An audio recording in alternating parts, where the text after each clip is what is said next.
Hello, how are you? I'm good. How are you? Yeah, not too bad, man. Not too bad. Glad that you could join us for a little interview. Thank you for having me. Yeah, of Yeah. course. Cheers, man. Oh, been busy since develop. Mm. Very releasing technically 3 games and starting on another one on Monday. Nice, nice. Well, with that in mind, should we get the interview going? Because I'm sure we'll be able to talk about that. Yeah, we'll Okay. just kick right into it. Don't worry. I'll sort out the intro. Let's do it now. Hello, this is Huge Update Interview 2, and we're currently going to be talking with Andrew Roper, one of the lead designers that was on Mike Bithel's volume released last year. That's Lead correct. programmer, dude. Lead programmer. I was one of the programmers. There was Danny Goodale as well was another programmer on it. Yeah. Was it more like Fantastic, Al. That was a great intro right there. Oh yeah. I aim for quality on these interviews. Cool. So, you remember us, that's Al, I'm Pete, and we're talking, of course, with Andrew Roper, one of the programmers on Mike Biffle's volume. So, of course, Roper, we met you last year in Develop, and when you were crunching for volume. Yeah. I mean, we didn't see you that often because, of course, you were busy. But how did it go in the I was end? hiding in a lot of coffee shops during the day. Yes. I think I saw you briefly in the evenings for a cheeky few beers before we had to get back to work. Yeah, that sounds about right. Yeah. So, how did the whole process go? Were you happy with the getting done in time? Oh no, yeah, definitely. So my role on Volume was I was responsible for the kind of like the community serving, if that's the best way of doing it, saying it even. So the level editor that's in the game, I was responsible for once the level was made, that it gets sent to the server, stored on the server, all the searching. So I was very much the back end hidden from view guy. Yeah, making sure it all worked, basically. Making sure it all worked, but and then also having to tie in a lot of moderation tools as well. So it's not just that you have to say, oh, okay, great, like this map's now on the server, it's now ready to be viewed by everybody. You have to put systems in place so that people can report a map, and then we have to be able to see that report and then decide, okay, what happens to that map now? Does it get its strikes? Does it get removed from the server?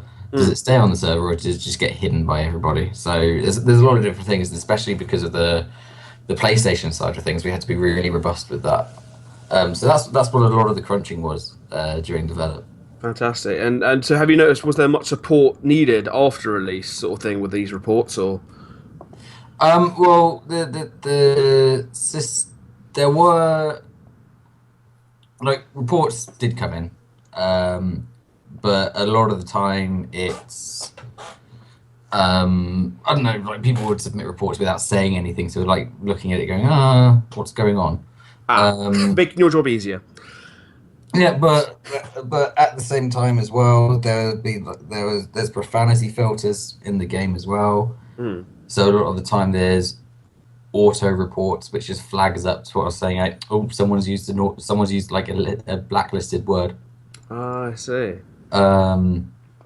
But I wrote a kind of like a back end system so that anybody who's got to log into it can resolve the reports. So that's at the time that was mainly Mike. I'm not sure who's in control of it now, but it's still mainly Mike, and because that's also where he sets all the staff picks as well.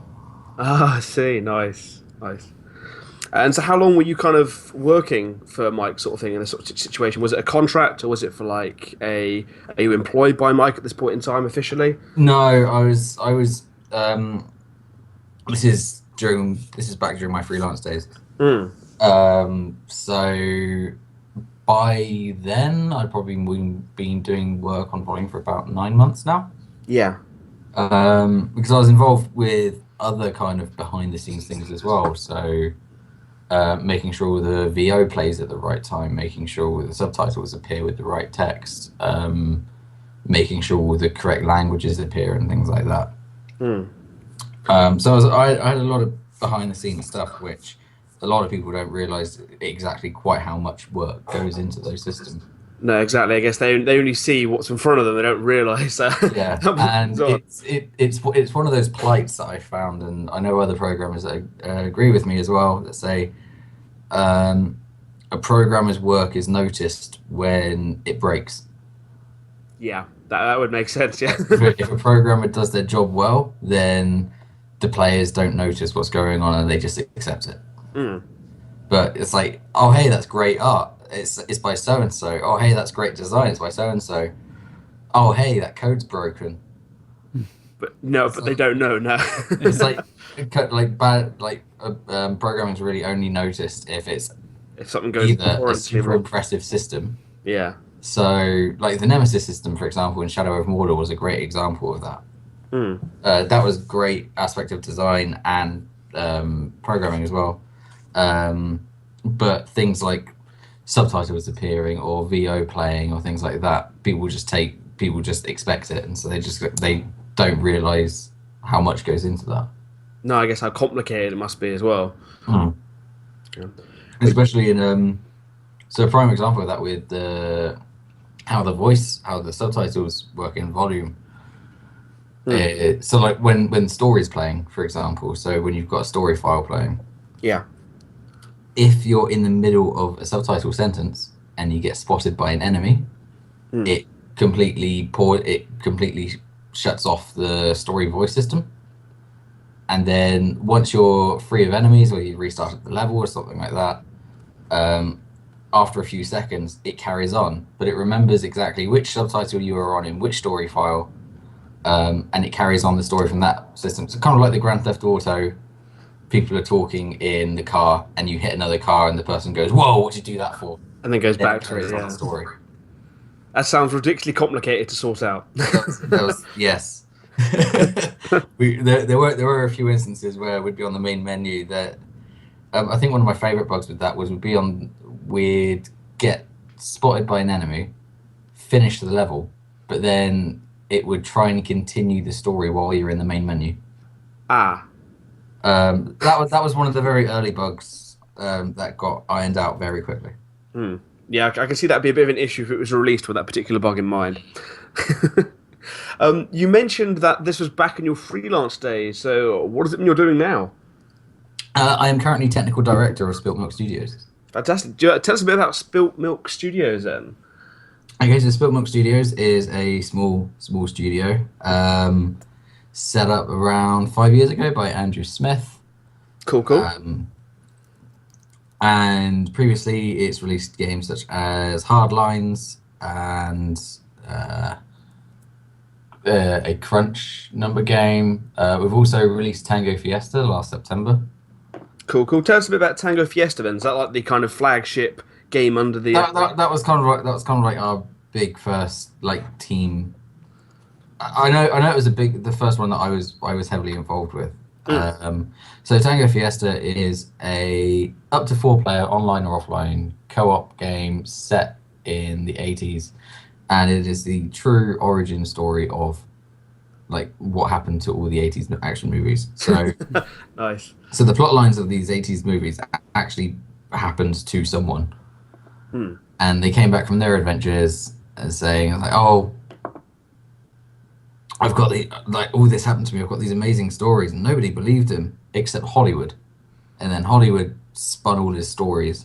So the game is actually a look at like the what actually happened. So as you play through the game in each of the different settings, you're actually playing the character John Strong as if like before the movies happened. So you're actually experiencing what happened to him. That's cool. And what was your kind of responsibility on this particular project then?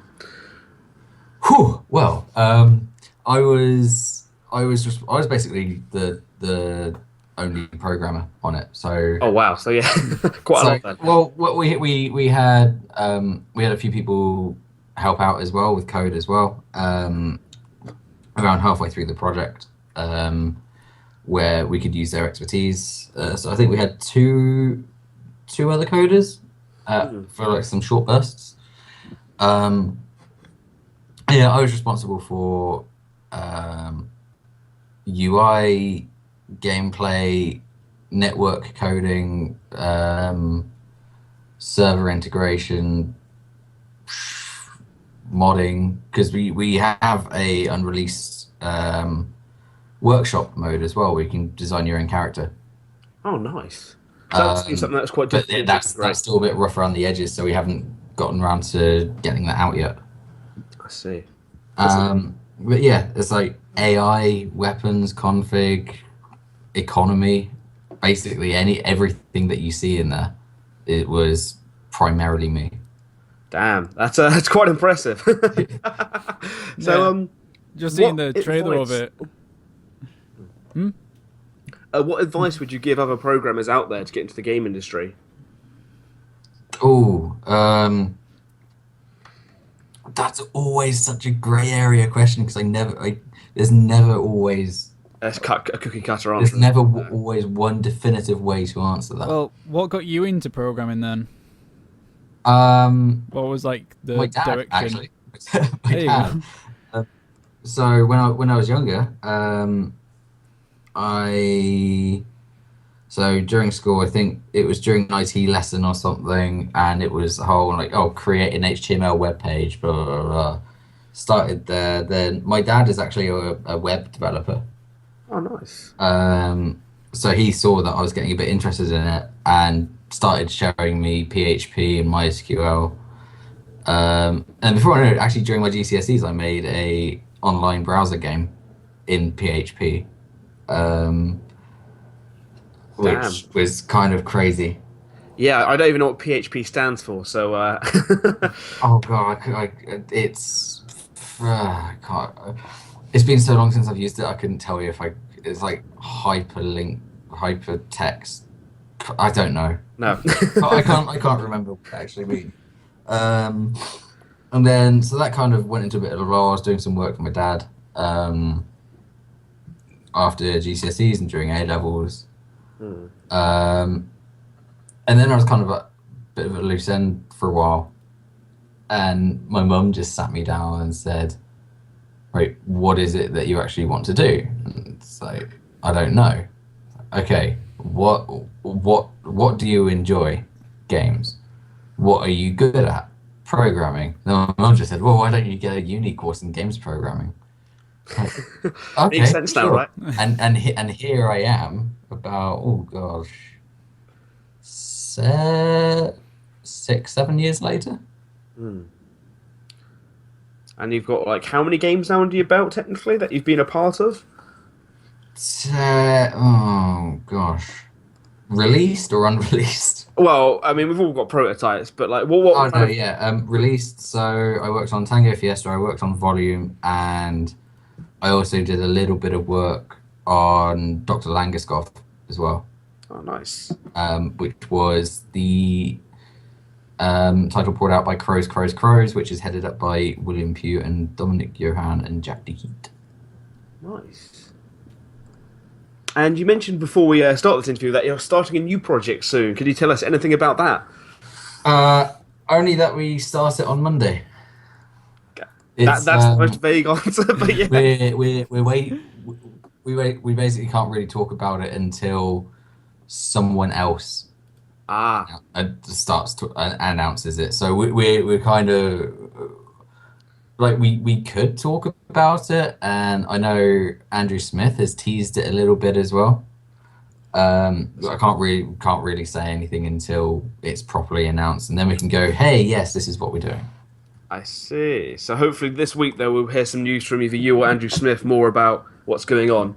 Yes, hopefully. We're just waiting on them to put out the press release. Very cool, very cool. And so what's your view then on the indie game scene, or even the game scene at the moment? It's currently going through a very interesting shift. Obviously, we had the big boom of mobile in the past. Yeah. Called it 3-4 years, maybe. Big rise of free-to-play. The free-to-play has actually been seeping over into Steam as well. There's a lot more free-to-play games in Steam, and especially like MOBAs. MOBAs are good income of like free-to-play money. Yeah, they're huge now, aren't they? Yeah, so like League of Legends, Dota, Overwatch. Yeah, that's it. Yeah, Overwatch. Yeah. Yeah, Both There's both one. currently. There's one. Battleborn. That's it. Pardon? Is it Battleborn? Yeah, Battleborn's coming Battleborn out is soon, yeah. is Gearbox's venture. Oh, yeah. Yeah. There's one beginning with S that I think I have installed. There's a Smite. lot. Smite, that's it. Smite. Yeah, that's getting a lot of Smite as well. traction. So there's a lot going on. Hmm. So I think that's that in conjunction with this race to the bottom pricing that we're seeing a lot more of. Is affecting, I think, in a way, developers, because the customers aren't going to buy a game unless it's like heavily discounted or super cheap or something like that. You see people say I've seen lots of comments saying, oh, this game looks great, I'll just wait for it to become on PlayStation Plus, or this game looks great, I'll wait for it to be in like the Steam winter sale at 80% off or something like that. Like, people are less and less willing to pay full price for games now. Yeah. Yeah, it does seem that way. Yeah. It's even crazier now. Like, I imagine it's only like a week away for like something like Darkest Dungeon to come out, and it's been on like Greenlight for like over a year now. Like early access play, and it's been on sale so many times that it's going to come down probably on a launch on a discount, and that sounds crazy in like some respect. There will be a launch discount. Like Steam encourages launch discounts. Yeah. Well, even so, to a degree, unless you are a big name, kind of like coming out of early access, then if you're in early access and coming out on a launch, then it's just really seen as another discount. Like, press sites won't really pick up on it. Yeah. Because they've seen that your big launch is actually you coming onto early access. Like I do find that whole little thing, because it's like talking to people over like the December like holidays, is like saying, when people were bringing up Game of the Year and saying like something like Darkest Dungeon, and having to remind them, it's like, it hasn't actually come out yet. And people are like, yeah, it hasn't, has it? But it's been out for almost a year in early access. Yeah, that area is starting to get kind of a bit weird, but interesting at the same time, because you're seeing like games, people are now starting to see games in development all the way through the cycle, but then you start having the whole backlash of like people just saying like, why is this game broken? Well, we've launched it broken. Actually, when we launch it properly, it'll be good. That was one of the big things, because Tango Fiesta was in early access as well. Yeah. And one of the things we found was people constantly complaining, oh, this is broken, that's broken, oh, this hasn't been fixed for X period of time, therefore you don't care about your game. And I'm telling all my friends, this actually happened. So like there was a very minor bug about the reloading prompt above the player's head. Yep. Would sometimes appear the wrong way round, as if you looked at it in a mirror, based on which direction you were facing when you started reloading. And because we hadn't fixed it in a period of time, because there was a lot more important other things to be working on, of course, such as the game, and like all the underlying systems and economies and save files and encryption and whatnot. They saw that as we weren't updating the game, and we weren't caring about the game because we weren't updating the bugs. Therefore, this is just another piece of shovelware that has just been put on in the hope of making money, and that they're telling all their friends never to buy the game. Do you find that was quite disheartening and like quite difficult? Did you ever regret putting it on early access? You know? I won't use the word regret, because honestly, if we hadn't have done it, then it probably wouldn't have shaped how the game ended up. Yeah. So we initially put it on early access to kind of like get community-driven feedback on what should we do next, what shouldn't we do next. But it just seemed like the community was just focusing on like brandishing a sword at us and going, "It's like, you're not real developers, you leave bugs in." I think there's bugs in every game, isn't there? Yeah, there's bugs in every. That's a very hard hurt. That's a very hard hill to actually come over, mustn't it? Because like you just said that you wanted like community feedback because you needed like pretty much like a player base to like keep testing your game on. Because like as small developers, you don't have a solid playtest team. So using early access is a great idea, but I don't think early access people understand actually what they're meant to be. Like sometimes what they're meant to be doing is like saying like they found a bug. They do, like they're not actually reporting it as a bug. They're just saying like this is just wrong. And I mean, we had a few great members of the community who actually every time we released a patch, or well, I won't say patch, update, a development update, would actually go through and give us like a bug report of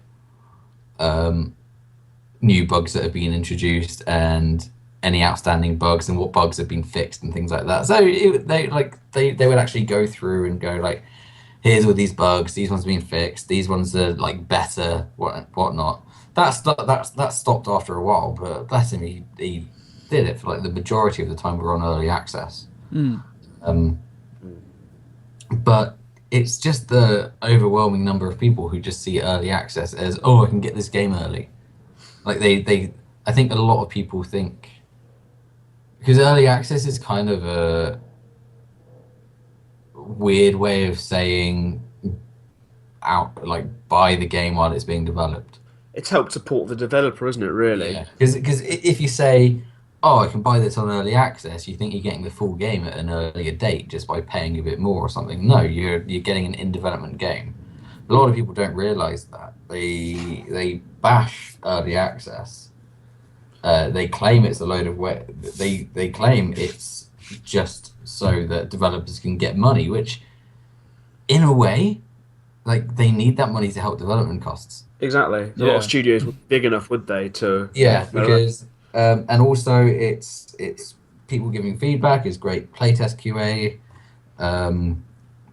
Like people in the community can be playing the game and they'll file bug reports for you and they'll find stuff that you'd never even thought of. So would you recommend early access then to other indie developers or other developers that want to kind of test their game, or would you say no to it? I think it really depends on the game. If you're going on, because bear in mind as well that before you get on early access, you have to be approved by Steam to be on Steam first. Green light, yes. So that's either green light or Steam approving you themselves. So Steam approving you themselves is typically if you're going in through a publisher. Yeah. So for us, we had Mastertronic. Others like there's Devolver to I think 2K to a bit of publishing, but like big publishers like that, they'll just email Steam and go, we're adding a game. Steam will go, all right. Smaller publishers have to go to Steam and say like, we want to add this game. This is why we think it would be a good fit. Blah, blah, blah, blah. And typically, if you haven't got a publisher or don't want to go for a publisher, you'll go through the green light route. What's your opinion on Greenlight then? Because that's controversial, isn't it, really, at the moment, with quite a few games either getting through or not being allowed through. When it first came out, I think it was a lot better when it first came out. Because it seemed to be that there was actual curation, like curation in the sense of a word. Yeah. There was actually something going on in that regard. But now it's like we noticed something up, I think about a year ago when Greenlight was suddenly greenlighting like 100 games a month or something like that. And so a lot of us in the industry kind of went, oh, something's happening. Do you reckon they're just flushing out everything in Greenlight? Yeah. Because they're going to be shutting it down soon or something. Like we don't know what's happening, but we all came up with our different theories of what was happening. Because before it would always be, like 9 or 10 games a month.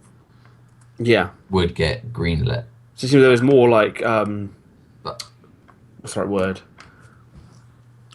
Not restrictions. They kind of evaluated the games a bit more rather than kind of saying, yeah, just go on there. Yeah, but now it feels that because Steam does have the power to greenlight you early, I think. Yeah. Like they can see that this is going to be hugely popular, even if it's been only on Greenlight for a few days. Mm. But the green light now, when they started opening up and getting more people, and I think when some of the more, I don't know, different titles where people were like, how did that get green light, were getting greenlit. Yeah, it's quite People controversial. started seeing it as I can get my game on Steam super easy.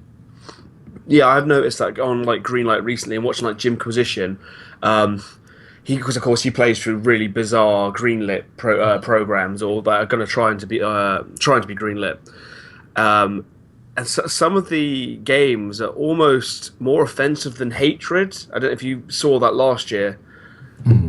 The game. Oh, well, yeah, I saw Hatred. Yeah. Yeah, so like recently he's played. I can't remember if it was like Father of the Year or something. There's a few. Is that the one with the baby? Yeah, there's that one. Which in some weird way, there's it's a almost- few. There's like oh god, there's like Showering with Your Dad. Is Yep. one game that Oh, came Sharing out. with Your Dad Simulator. Yeah, there's another one. There's the game that's just come out, but there's a bit of way more serious, and that's that Dragon Cancer, but that's different. Oh, yeah, that's a different kind of game. That's actually a proper game with that. That's something that makes you cry a little. I can't find it now. There's another one where you got to protect your baby from and you're his dad. Yeah, Yeah, that's the one. That's the one I'm thinking of. there's one that's worse than that. Well, that one's kind of entertaining to a degree. No. That's So, greenlit. so the baby and the dad one is, if you play as the baby, you have to kill yourself. You have to try and kill yourself, Yeah. and Yeah. the dad has to stop the baby from killing itself. Yes. Which it's so morbid, and the weird thing that game to a degree It's so actually morbid, but Oh, it's Who's been Your developed Dad? for the Who's Your Daddy? crowd. There you go. Found it. is that the one. Yep. Yeah, that's what it's called. It's one of those games that's been developed for the Twitch crowd, which is, I'm not saying that developing a game for Twitch is a bad thing. Yeah. It's just, if you are going to, then don't focus entirely on because so many jump scare games came out last year because they're like, oh, this would be great for Twitch. This would be great for Twitch. I was like, so yes, Twitch is advertising effectively. Yeah. But as well as making just a jump scare game, you have to actually make the game interesting to pick up in the first place. Oh, totally. Yeah, you can't just release anything and expect No. people to jump at something. There's one game, the name eludes me for the title of it, and it's on Greenlight at the moment, and you basically play it as an alcoholic drunk father beating up your family. I Yeah. don't understand why, what? Yeah, I can't remember the name of it. If you search Jimquisition, he's done like a video on it, and that makes Hatred look almost tame. It's got really crude graphics, but the actual mindset behind the game is like, obviously it's on there because it's controversial, and part of you you kind of hope it doesn't go through, and they hope Steam say no, there's certain things that shouldn't be done. Yeah. But wasn't it air traffic control simulator or something came out last year by Greenlight? Yeah, and like Steam might have, well, they've tried to stop certain things like Hatred, and then Gabe Newell came out after it saying no, for what it stands for, let's just keep it on. So And now everybody's seeing that and going, well, we can do this now. Yeah. And like, do you guys feel it's like devaluing game design to that degree? Because at the end of the day, they're not actually designing a game; they're just kind of putting out the most controversial, aggressive thing they can think of. Yeah, which, in a way, like, will get their game spoken about if people pick it up. They're like Jimquisition's picked it up, for example. Yeah. That's going to get a lot of footfall now. Yeah. Things like that, and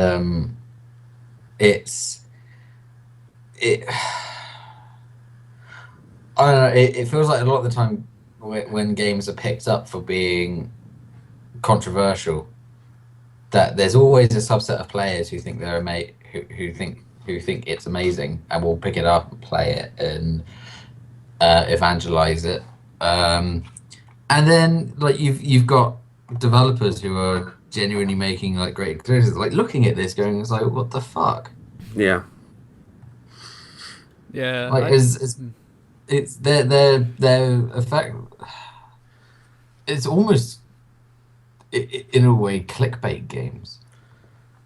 Yes, yeah, that makes If perfect you sense. think of it like that, because it's one of those. It's like, oh, this doctor hates this person because they eat 20 oranges a day and are like the peak of physical health. Like, see how he does it. Mm. It's like this game is controversial. See how they do it. Yeah, check it out now, sort of thing. Yeah. Well, let's end this on a positive note, which is what are you most looking forward to this year for 2016 game wise? Oh, I think so. I think high up on my list is Total War Warhammer. Nice. I'm a huge total. Okay, I am a very big Total War fan. Mm. Like I was just inflating how much I liked it because I couldn't actually figure out how much I liked it. I was trying to find the right word. I'm a huge Total War fan. I've been playing since Shogun 1, Nice. which Wow, is so you have, yeah, that's old now. a long time ago. Actually, when did that come out? I'll say 98. 2000. Oh, Wow. 2 years off. So 15 and a half years ago. Jeez. You are what you call a hardcore fan. Yeah. I've only ever completed one campaign, which is Medieval 2, because I always play the long campaigns, and they are really long. Yeah. I think that campaign took me a few months. Damn. That's good value for money, though, isn't it? You know. I know it's great value for money. But I think that campaign took me so long because in Medieval 2, because it's in the medieval times, you have to go on, like, you have to make a pilgrimage to Jerusalem, effectively. So that's a lot of walking. Which is the other side of the map from England. Yeah. So it's a lot of going, and there's a lot of enemies on the way.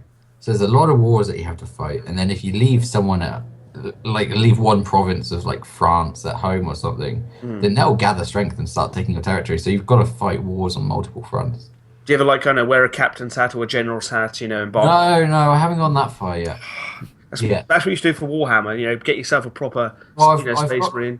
I've got the High Kings edition ordered, which is the collector's edition. So I'm getting a dwarven drinking horn with it. Yeah. I think you should be using it every So single time. I think while I'm playing, I'm gonna have to fill it with ale. Yes, definitely. And just kind of progressively get slightly more inebriated as you play. Yeah, and then just like slur and shout at the screen, just like, "Hey, dwarves, go here." Too good. And is there anyone particular this year that you're following, like a Twitter account or a particular developer that you think is going to do something quite interesting? I don't know. I can't. It's hard to say because there's so many people doing so many great things. It's hard to say, like one in particular or two in particular. First one that comes top of your head, then. Oh God! I've just had about 10 come to the top of my head. This is the problem. I mean, you could try and say them all at once, but it might be a bit of a jumble. Okay. I got one of those at least, right? No, it's hard because there are a lot of people doing a lot of great things. So it is hard to. Everyone, I'm following everybody. Yeah. Well, make sure you follow us. You know. I do. I think. I do. I just checked. So when you're clicking the follow right now, yeah. Oh no! It's already. Like, I'll send you a screenshot of it. It's already saying follow.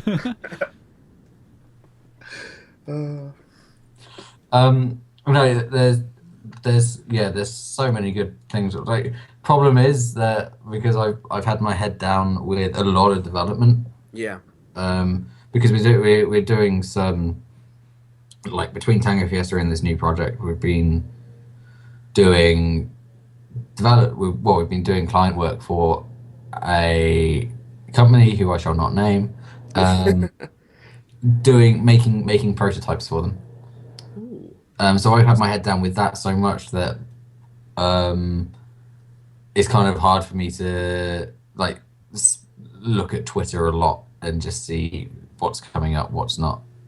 Yeah, that's understandable because you're wrapped in work, aren't you, at the moment? Yeah, The most horrible thing is whenever I want to relax from making games, I have to play games. It's like, I can't escape games. There's nothing wrong with that, my friend. There's I nothing. can't escape. Are you still in But I that? enjoy. When you play games, do you still have your programming head still on? So when you see like bad code, Oh, are you yes. just thinking what's going on? Oh yes, yeah. And when you see like I- when you find like a glitch in a game, do you then track down that person to yell at them? Oh no! I just think fix it. Like you'll see something going wrong in the game, and you go, "Oh, I know what's going on. I know what's going on with that," or "Oh, I wonder what's causing that." But it's also when you see interesting mechanics in games as well that you go, "Oh, I wonder how to do that." Like I already figured out how to write my own nemesis system. Ooh, Ooh, that's hot property right now, ain't it? it is, yeah, definitely. So, yeah, nemesis system is the new chest high cover.